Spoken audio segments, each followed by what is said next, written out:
오늘 아침 전북권 주요 뉴스입니다. 성추행의 불륜, 음주운전까지 도내 지방의회의 일탈이 도를 넘고 있지만 청구 요건이 까다로워 주민 소환제가 유명무실합니다. 양육 의무를 저버리고 32년 만에 나타나 자녀의 유족급여를 챙긴 생모에게 거액의 양육비를 부담하라는 결정이 나왔습니다. 새만금 간척지 450헥타르 축구장 2,000개 면적에서 풀사료가 수확되면서 농가 소득 향상과 미세먼지 저감 효과를 보이고 있습니다. 전라북도는 구름 많다가 오후부터 차차 흐려지겠고 서해안과 일부 내륙에는 안개가 끼겠습니다.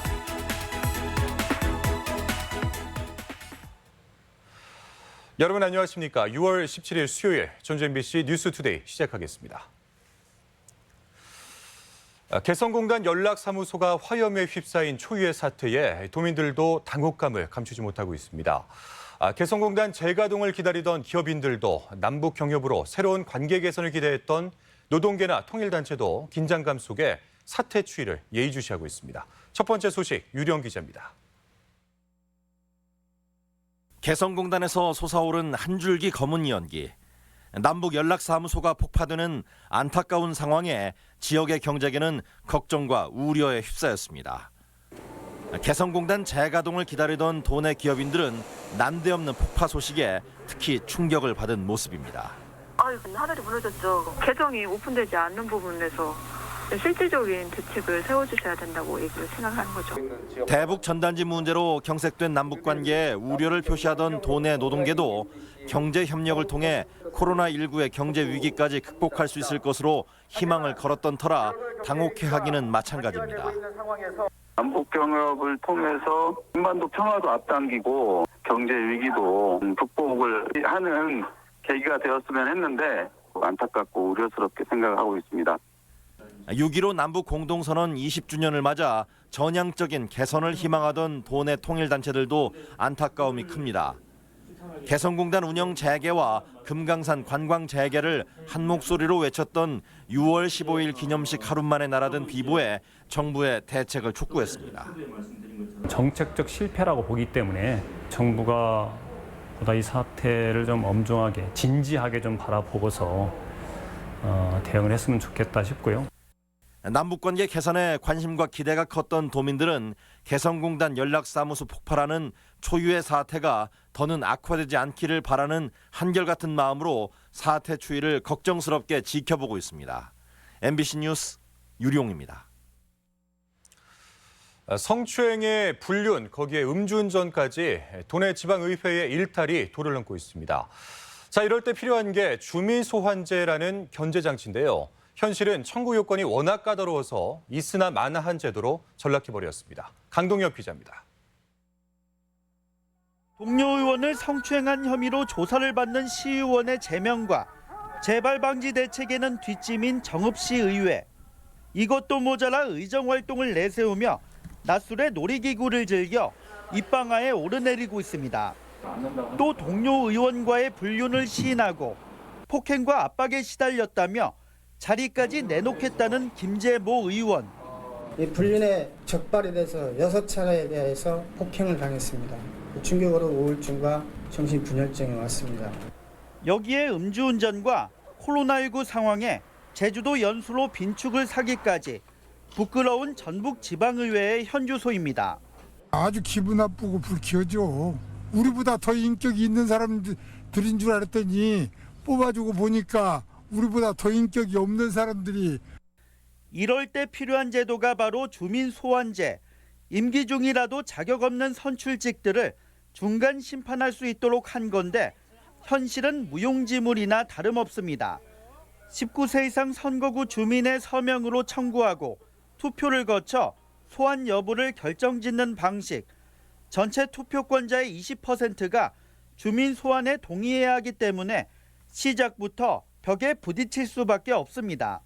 지역구를 특정하지 않고 따져봤을 때 도의원의 경우 평균 서명 인원만 8,700여 명, 난관은 여기에서 그치지 않습니다.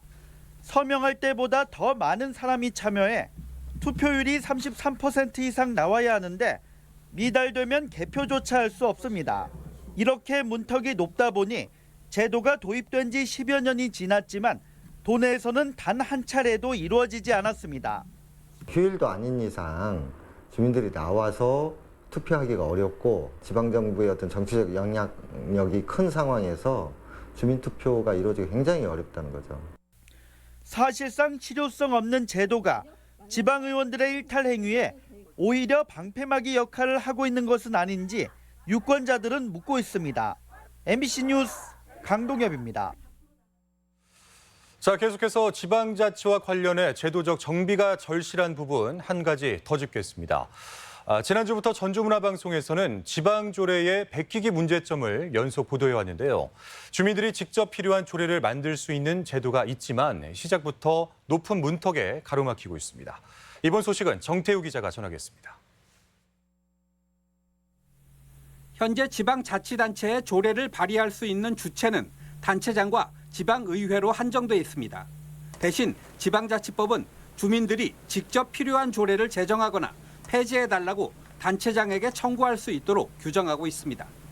문제는 청구 최소 요건이 전체 주민의 100분의 1 이상의 연서, 즉 서명을 받아야 한다는 조항입니다.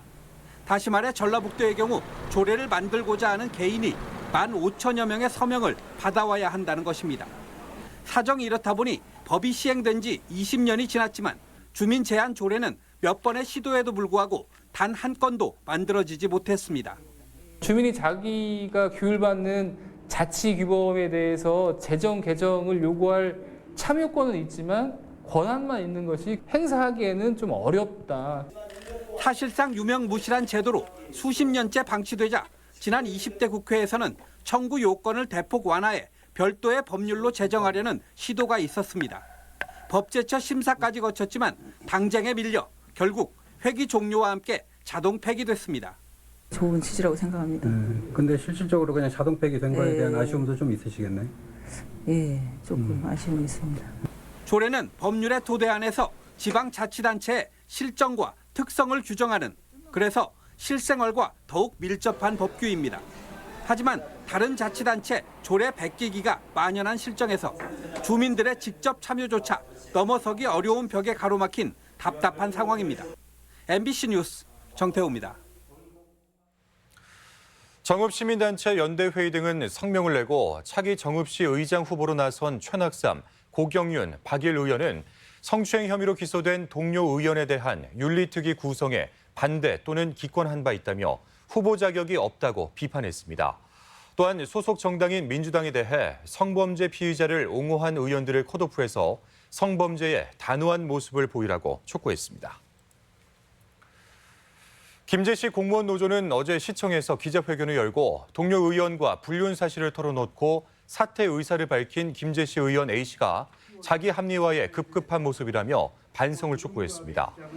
이들은 해당 의원에 대한 윤리특위를 개최하지 않은 시의회 역시 잘못이 있다며 책임 추궁을 강화해야 한다고 밝혔습니다. 도내 국회의원들의 상임위원회 배정이 비교적 골고루 이뤄진 가운데 3명의 의원이 간사로 선임돼 지역 현안 추진에 큰 도움이 기대됩니다. 환경노동위원회에는 안후영, 윤준병 의원이, 그리고 보건복지위원회에는 이용호, 김성주 의원이 배정됐으며 국토위와 문체위, 산자위와 기재위, 농해수위 등 10개 상임위에 의원들이 두루 배치됐습니다. 특히 김성주 의원이 보복위 간사에, 안후영 의원이 환노위, 한병도 의원이 행안위 간사에 각각 선임돼 해당 상임위 의안 처리에 주도권을 줄 수 있을 것으로 기대됩니다. 민주당 남원 임실 순창 지역 지역위원장 공모 결과가 관심입니다. 민주당 전북도당은 그제까지 공모를 마친 결과 현역 의원이 단수 신청한 다른 지역과 달리 남임순 지역만 이강래 전 의원과 박희승 전 지역위원장이 복수 응모했다고 밝혔습니다. 특히 총선에서 패한 이강래 전 의원의 응모가 의외로 받아들여지면서 최종 지역위원장 선임 결과에 관심이 집중되고 있습니다. 네, 다음 뉴스입니다. 최근 전북 남원의 한 60대 여성이 가족품을 떠난 지 32년 만에 나타나서 소방공무원으로 순직한 딸의 유족급여를 챙겨 뒤늦게 논란이 됐죠. 지난해 작고한 가수 구하라 씨와 사정이 비슷해서 전북판 구하라 사건으로 불리는데요. 법원이 이 여성에게 다행히도 양육비를 뱉어내라고는 했지만 법이 바뀌지 않는 한 계속해서 반복될 수밖에 없는 분쟁이라고 합니다. 관련해서 조수영 기자가 전하겠습니다. 작년 1월 수도권의 한 소방서에서 일하던 30대 여성 A씨는 극단적인 선택을 했습니다. 7년간 응급구조대원으로 일하면서 외상 후 스트레스 장애와 우울증을 앓다가 세상을 떠난 겁니다. 이제 시신을 만지고 치우고 또 눈도 마주치고 이런 부분에 대해서 집에 오면은 혼자 있었거든요, 동생이 그때 당시에는. 집에 오면 굉장히 힘들었다고 하더라고요. 인사혁신처가 순직을 인정해 유족들에게 유족급여가 지급됐습니다. 그런데 반전이 있었습니다. 32년 전 이혼한 친어머니가 갑자기 나타나 유족급여의 절반 정도인 7,700만 원을 타갔고 매달 91만 원의 연금도 받게 된 겁니다. 양육을 했는지 여부 등이 심사 대상 자체가 아닙니다. 순직인지 아닌지만 심사합니다. 그렇게 해야 된다는 그런 법이 있는 건가요? 네, 그분이 민법에 따른 상속인이기 때문에. 그러자 노점상을 하며 어렵게 딸을 키운 친아버지는 부당하다며 전 부인을 상대로 약 1억 원의 양육비 청구 소송을 냈습니다. 이혼 후 가족과 한 번도 만나지 않았고 딸 장례식에도 오지 않는 등 부모의 역할을 전혀 하지 않았다는 이유였습니다. 법원은 아버지의 손을 들어줬습니다. 비록 이혼했더라도 자녀를 키우는 데는 책임을 함께 져야 하는데 한 푼도 주지 않았다며 전 부인은 전 남편에게 양육비 7,700만 원을 지급해야 한다고 판결했습니다. 연금은 그대로 받아가도 되겠지만 적어도 지금까지 받아간 7,700 일시금은 반환하라는 취지가 아닌지. 양육 의무를 게을리한 친부모를 상속 대상에서 아예 빼버리자는 민법 개정안, 이른바 구하라법이 있었다면 애당초 없었을 분쟁입니다. 법이라는 게 시대가 변하는 거에 따라가지 못해서 이런 상황들이 이제 발생되는데 시대도 변한 만큼 법도 잘 바뀌어서 사회에 맞게 잘. MBC 뉴스 조수영입니다. 도내 대학들의 올 1학기 등록금 반환이 구체적으로 검토되고 있습니다.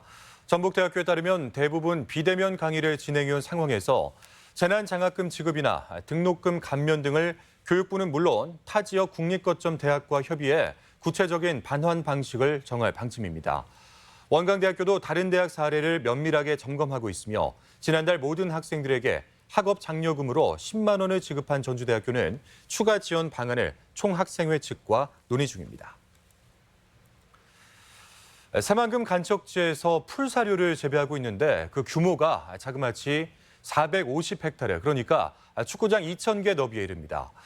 새만금이 개발되기 전에 유휴지를 활용하기 위한 것인데 농가 소득도 올리고 덤으로 미세먼지도 줄이는 효과를 거두고 있다고 합니다. 관련해서 마재우 기자입니다. 끝없이 펼쳐진 새만금 간척지에서 풀사료로 쓰이는 이탈리안 라이그라스의 수확이 시작됐습니다. 수확기가 풀사료를 베어놓으면 곰포기가 둥글게 말아놓고 캠핑기가 테이프로 포장해서 축산농가로 보내면 사료로 쓸 수 있습니다. 새만금의 유부지를 활용하기 위해 지난해 말에 파종했는데 7개월 만에 결실을 맺은 것입니다. 새만금 간척지 450헥타르에서 수확되는 건초는 4,600여 톤. 우리나라는 해마다 110만 톤 정도의 풀사료를 수입하고 있는데 일부나마 새만금에서 대체하고 있는 것입니다. 새만금 간척지는 모래 함량이 많고 유기물은 일반 농경지의 10분의 1 수준이지만 이탈리안 라이그라스가 자라는 데는 별 문제가 없었습니다. 염분이 여기는 생각보다 높지 않습니다. 일반 작물이 대체적으로 심을 수 없는 조건이 염농도 0.4% 이상입니다. 그런데 여기는 0.1% 전후로서 일반 농경지보다 약간 높은 편입니다. 이 간척지는 부안 지역 청년 농부들이 모인 영농법인이 임대해서 경작하고 있습니다. 대단히 면적이어서 고용 창출 효과도 쏠쏠하고 또 생산된 풀사료는 인근의 축산농가에서 쓰고 있어 2중 3중의 효과를 보고 있습니다. 저희는 땅이 없어서 경작지가 없어서 힘든 상황인데 그런 것들을 이런 대체 부지를 통해서 저희가 유지할 수 있는 기반이 되었던 거죠. 풀사료를 파종한 뒤에 새만금 간척지에 날린 먼지도 줄어 미세먼지 저감이라는 효과까지 거두고 있습니다. MBC 뉴스 마종호입니다. 익산시가 국립감염병연구소 유치를 위해 총력전을 펼치기로 했습니다. 익산시는 전북대 인수공통전염병연구소와 원광대 인수공통감염병연구센터 등 인프라가 이미 구축돼 있어 중복 투자 없이 국립감염병연구소를 신속하게 설립할 수 있다고 건의했습니다. 익산시는 국립감염병연구소가 유치되면 새로운 성장 동력으로 주변의 바이오 헬스 클러스터 조성도 가능할 것이라고 밝혔습니다.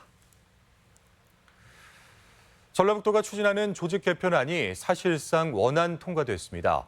도의회는 일부 조직 명칭을 변경하는 것을 조건으로 기존 13실국 59과에서 13실국 61과로 조직을 개편하는 안을 승인했습니다. 이번 개편안은 농수산식품국에서 해양수산정책과를 떼어 신설하는 해양항만과와 함께 새만금 해양수산국으로 편제하는 내용을 골자로 하고 있습니다. 정부가 운영하는 미디어 교육기관이 오는 2024년에 문을 엽니다. 전라북도는 방송통신위원회 산하 시청자 미디어센터를 내년부터 3년간 사업비 130억 원을 들여 전주 만성지구 첨단산업 지원 용지에 짓는다고 밝혔습니다. 센터는 방송 장비와 스튜디오 체험을 통해 미디어에 대한 진로 탐색 기회를 제공하고 장애인과 고령자 등 다양한 계층을 대상으로 맞춤형 교육에 나설 계획입니다. 고창에서 재배되는 검정보리로 만든 음료인 블랙보리가 미국 시장에 진출했습니다. 고창군은 블랙보리를 시작으로 발효식초 등 면역력과 건강 기능성 음료식품 개발에 적극 나설 계획입니다. 지역 소식 이몽진 기자가 전하겠습니다. 고창의 검정보리로 만든 음료 블랙보리가 미국 시장에서 판매되고 있습니다. 블랙보리는 미국의 유기농 식품 유통업체를 통해 판매되는데 국내 음료 기업의 제품이 입점한 것은 이번이 처음입니다. 고창군은 지난 2018년부터 검정보리 특화 방안을 강구해 왔는데 이번 미국 진출로 성과를 올렸다고 자평하고 있습니다. 식품 기업은 안정적인 원료 확보를 통해 부가가치를 높이고 고창 농업인들은 판로 확대와 소득 증대로 이어질 수 있도록 더욱 노력하겠습니다.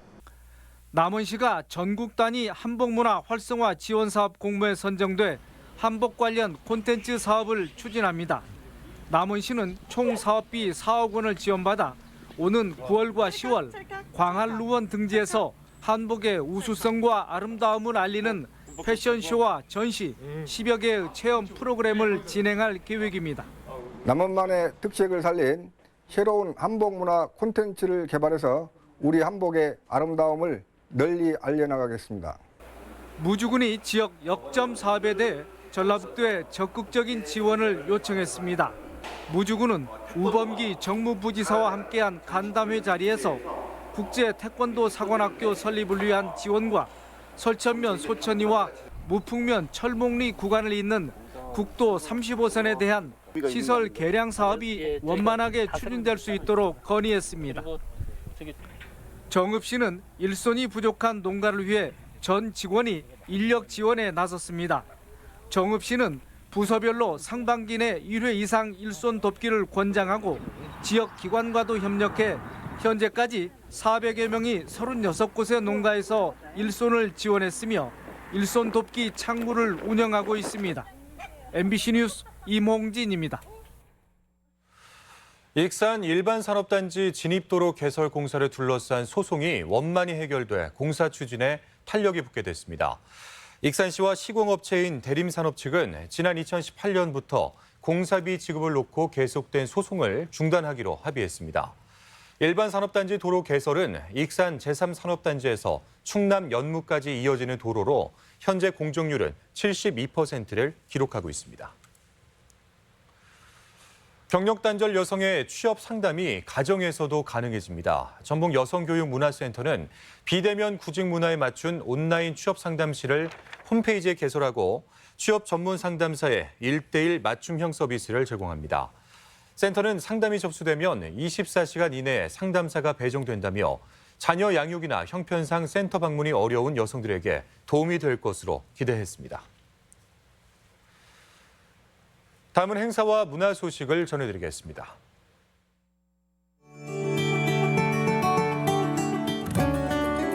전북 미술계를 이끌어갈 젊은 작가들의 전시회 전북청년 2022 모레부터 전북 도립미술관에서 열립니다.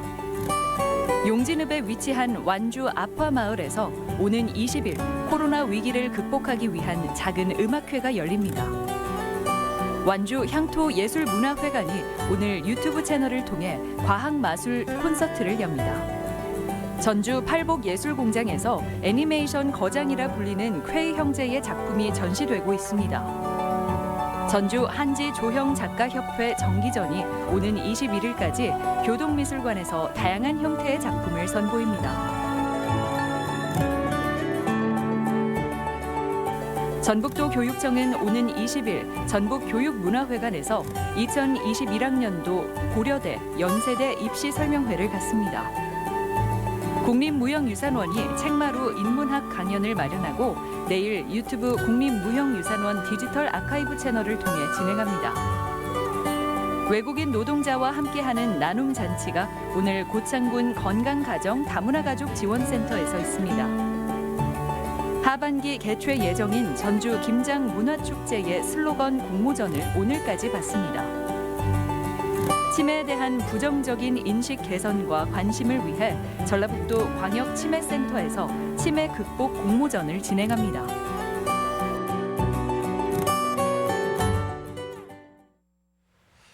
끝으로 날씨입니다.